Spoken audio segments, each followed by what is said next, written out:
For the changes, I expect a huge growth in demand.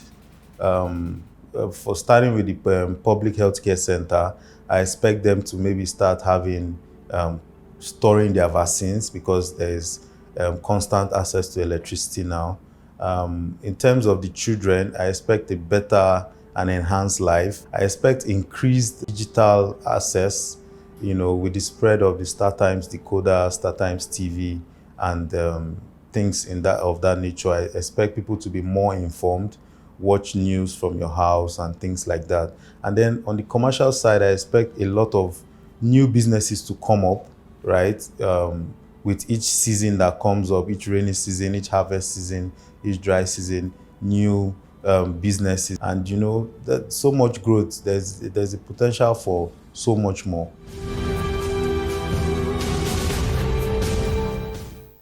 Listen, let me tell you a story. In the rural heart of Nasarawa, silence used to be a luxury. For decades, the only sound after sunset was the rhythmic, choking thrum of diesel generators.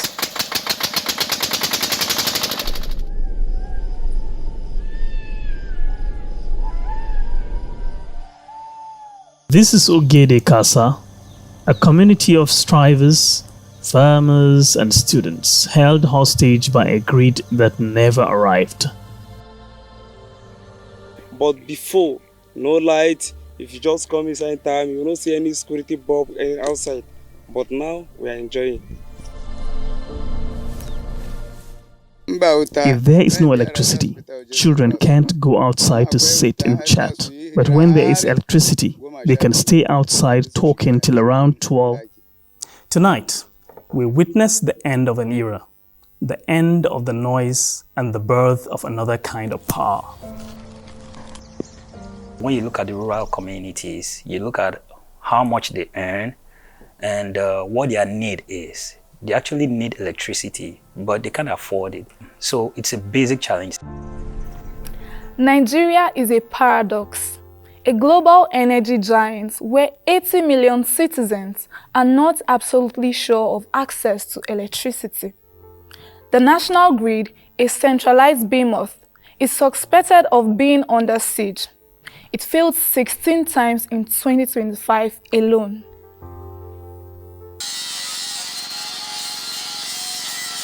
For the average Nigerian business, electricity isn't a utility, it's a battle. About $16 billion is spent annually just to keep small generators humming. It's a task on our potential and a burden on our breath. At the same time, when you're running on gen, you still have to depend on grid, because it is when there is no NEPA, that's when you switch on to the generator, right? You have to buy diesel. You know how much diesel is. You have to service your generator. You have to maintain your generator. Maybe after a month or thereabout, depending on usage, you have to do your overhauling, change some parts, But look beyond our borders. From the solar plains of Rajasthan to the wind fans of the North Sea, the world is moving. Renewable energy is no longer a green dream. It's one of the most aggressive economic shifts of the 21st century. Nigeria can switch from having a solar installation as a backup power plant to a major power plan, a major power project. That there are countries that have switched from maybe using hydroelectric power and using maybe other forms to generate electricity to really exploring the solar industry. The why I said that is because, every day the sun comes out. And that's all you need. Once you can get your panels and there is sunlight, then definitely you get electricity. As solar module prices plummet by 80%, the question for Nigeria changed from, can we afford to switch? To, can we afford not to? The answer came in the form of a bold $750 million commitment. Project Darius, the distributed access through renewable energy scale-up, managed by the Rural Electrification Agency. This isn't just subsidy, it's a mission.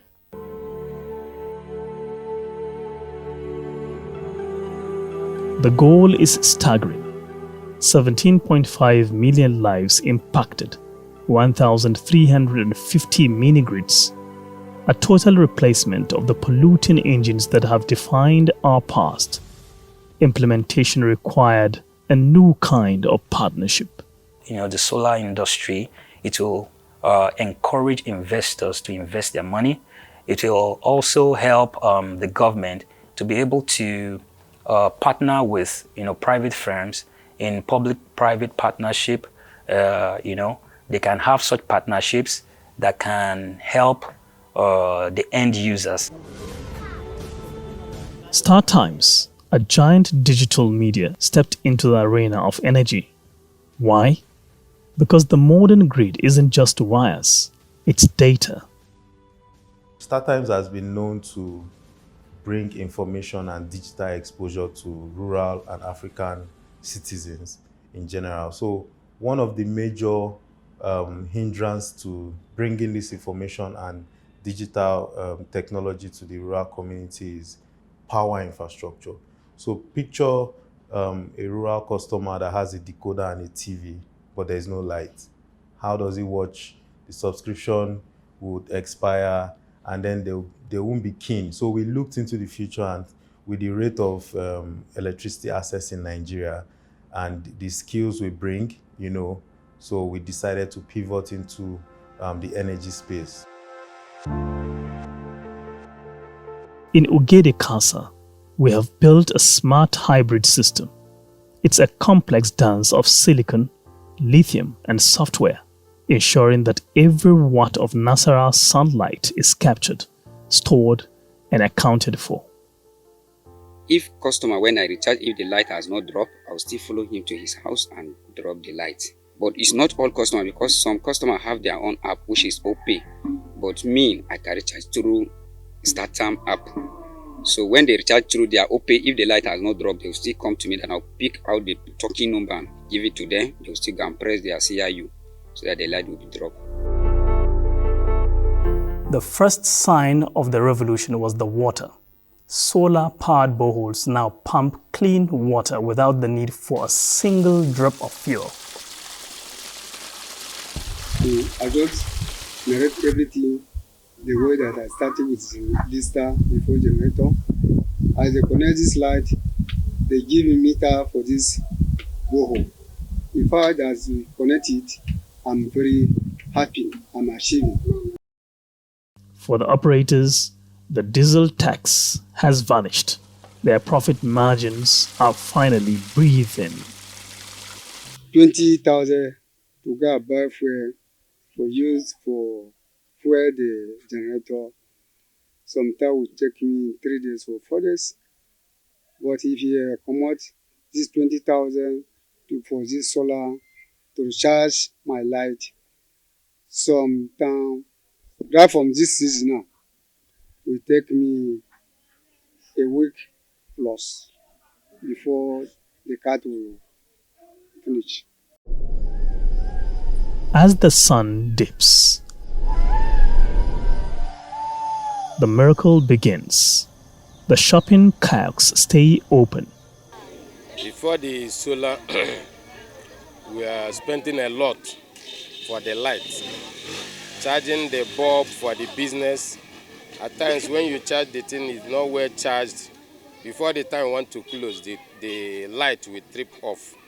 You will not do more business again. Because of that, no light again. You can close before the time you wanted to close.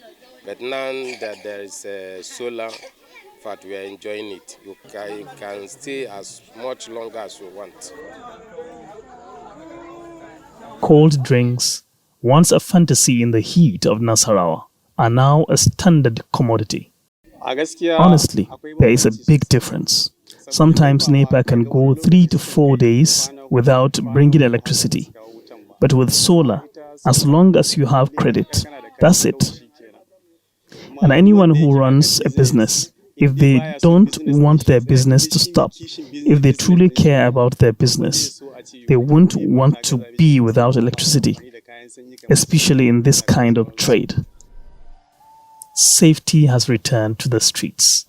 The night economy is no longer a privilege of the city. It's a new reality of the village. Normally, the other time, we are not sleeping here. We are not doing night duty. But since we have these lights, we are sleeping here and we are doing our night duty here.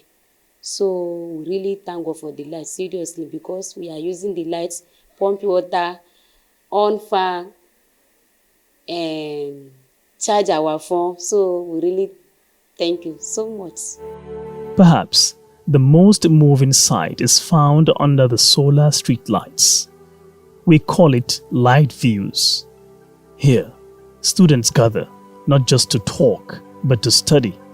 In the glow of clean energy, a generation is preparing for JAMB, for university, and for a world where they are no longer defined by what they lack. We go to farm and don't come back early, especially during the dry season. Even if we return late at night, there is electricity and we can continue preparing food for the children to eat before they sleep. But when there is no electricity, before we even finish cooking, the children would have already fallen asleep. You yourself won't even enjoy the meal. In the community before, some people they are selling provision. They don't have fridge inside their shop, but now everybody have fridge inside the shop in community now. If you don't get fridge in your house, you feel buy cold things inside the provision inside town. So we are enjoying it inside our town. This wasn't just a technical feat, it was a legal one. The 2023 Electricity Act changed the game, allowing states to own their energy destiny. It opened doors for private capital to flow from where the national grid feared to tread. Yes, I think it's a very good initiative by the government. If the government is partnering with REA, we have to see that the policies are actually working. And these policies, when it is new, you may not have confidence in it. So the government has to see that this policy is implemented and it is actually working. There has to be a lot of public awareness, like you need to enlighten the people in the rural communities about what they stand to gain if, they opt for this kind of solution. But what happens after the lights come on? Reliable power is the hardware of a nation. It allows for the software of human talent to run. A young coder in Nasarawa can now compete with a peer in Lagos or London. The digital divide is finally closing, powered by the sun. During the daytime, the inverter has some smart features. It can help you channel that energy from the panels to power the customers directly, or it can also channel that power to charge the battery. So in the evenings, when the sun is down, the inverter takes that stored charge from the battery to power the community. Now, in terms of hybrid, no system is complete, right, on its own. Everybody needs a support system. So that's where the generator comes in. So in times, picture when it's raining for 5 hours during the day, right, the solar panels will not be so efficient. So that is when the diesel generator can come in. So having the diesel generator, the inverter, the battery, and the solar panels gives you a system that is not redundant, right? So you have 24 hours electricity. By 2030, the Darius project will have scrambled millions of tons of carbon from our skies. It is Nigeria's contribution to the global fight. We are proving that you can grow an economy without darkening the sky. We are leapfrogging the industrial mistakes of the past. When the panel are dust, to take care of it is a work of the security. You wash the panel, you sweep, or you make sure you keep the environment clean. Check on these all these maintenance of the transformers and the generator and the offices. Maybe their lights will cease for breaker, either bulb. They fit colors and we'll do it free, the way Startimes said it. I don't they collect anything for them. Ugede Kasa is just the beginning. 1,350 communities, 17.5 million lives, one sun. From the physics of the solar cell to the prosperity of the small shop owner, the narrative has shifted. The price of darkness was too high. The value of light, it's immeasurable. Nigeria's future is no longer waiting for the grid. It's building its own. In a world of constant noise, we provide the signal. This is Tech Mode on NTA, your premier gateway to the innovators, the distributors, and the architects of Nigeria's digital future. Whether you're scaling up a startup or powering a community, your story deserves the Tech Mode lens. We don't just report on the future, we help you see it. Reach out, let's tell your story to the audience that matters. Tech Mode, no one tells the story like us. As we continue to explore innovation and opportunity in the tech space, it's time to shift our focus to an inspiring conversation. Our colleague, Fatima, is standing by with a special guest whose journey reflects the power of technology and problem solving. Fatima, over to you.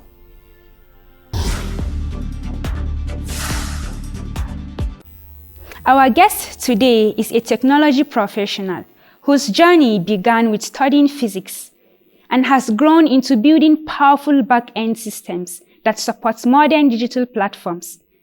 From her academic roots in Jos to contributing to developing communities and mentoring young tech talents, she represents the growing wave of Nigerian innovators, shaping the future through technology. So, let's get into the conversation. Your trajectory is incredible, moving from the fundamental laws of physics and the creative energy of Jos into the high-stake world of back-end systems. Physics teaches you how the world works, but back-end engineering allows you to build worlds. It's a fascinating evolution, I must say. So, what's changed in how you thought about problem solving that made software engineering the right fit? Okay, well, I think for me, it started when I was in 300 level at University of Jos. I was studying physics then. And then I used to help my dad in his shop. So my dad is a businessman. So then I used to go there to help him out to sell. And I was just thinking, actually, I can do more than this, actually. And I felt like the business wasn't something for me. So 300 level, I started Googling, researching, what kind of profession can I get into after school?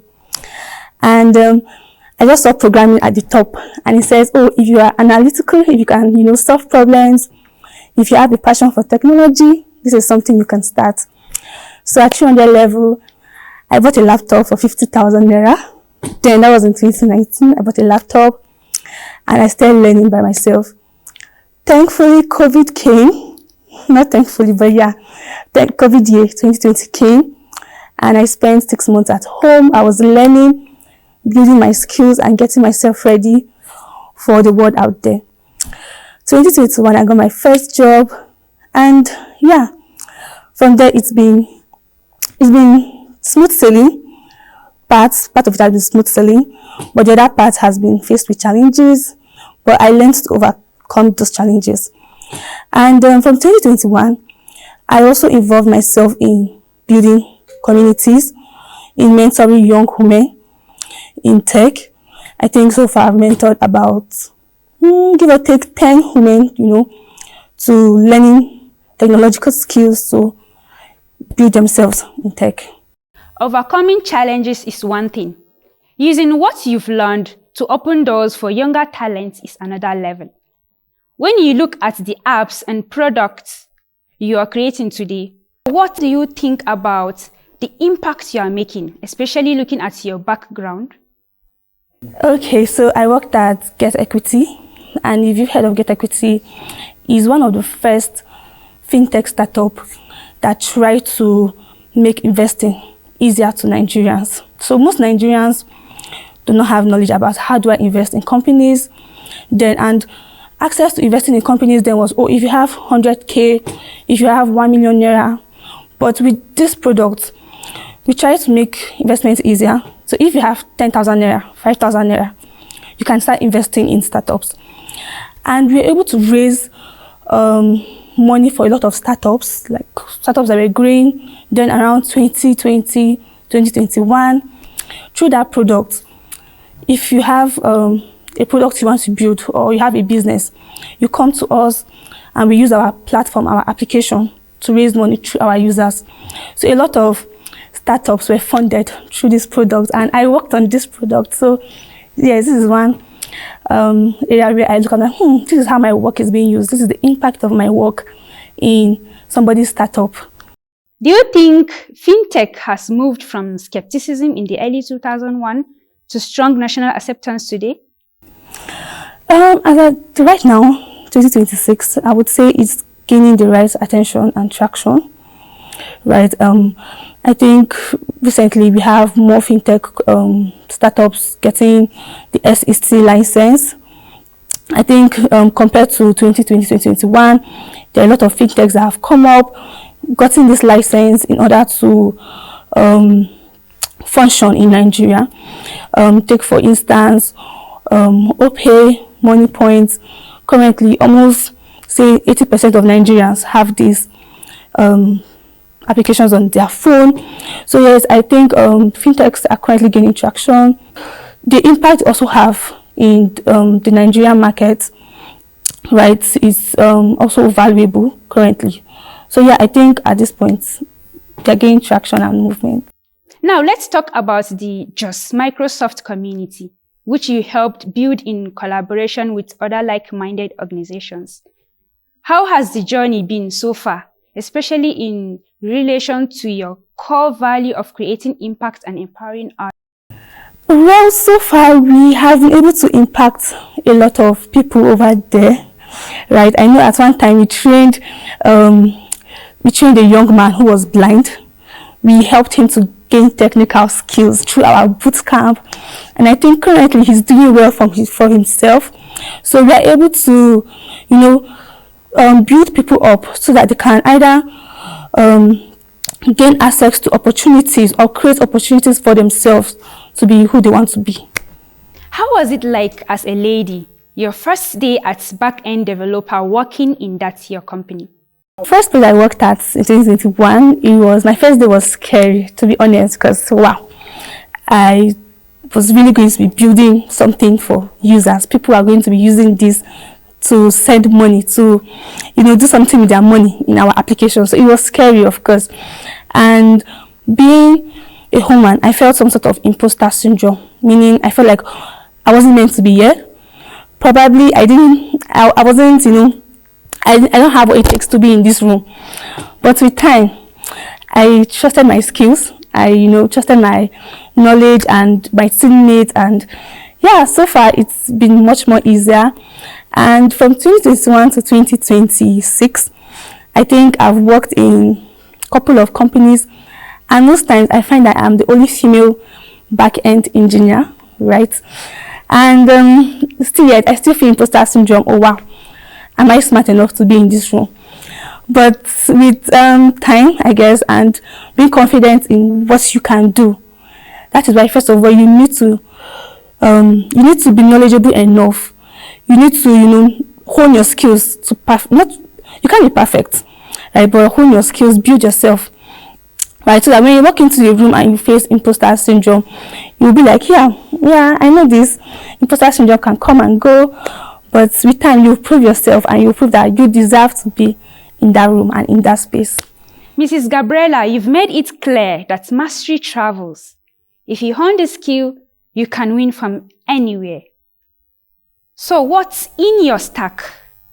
Python, C++, Java, or any other weapon of choice? Well, there's popular saying, do not be language agnostic. Don't say, oh, I'm a Python programmer. Just be a problem solver. So yes, problem solver. I am sure you know that being a problem solver is not that easy with distraction here and there. So what would you advise people watching to be a problem solver? So I think the only message I have is to be committed to whatever goal you have. be committed, really. I think commitment is the hard part of life, right? Because sometimes you say, oh, we are going to do this, I'm going to achieve this. But there are days when you wake up and the energy to achieve that is no longer there. Or the motivation you had is no longer there. But with commitment will keep you going in the long run. Thank you for joining us and for sharing your inspiring journey. It's conversations like this that remind us how talents, innovations, and determination continue to shape the future of technology. The program is Tech Mode. See you next time and same time. Logging off.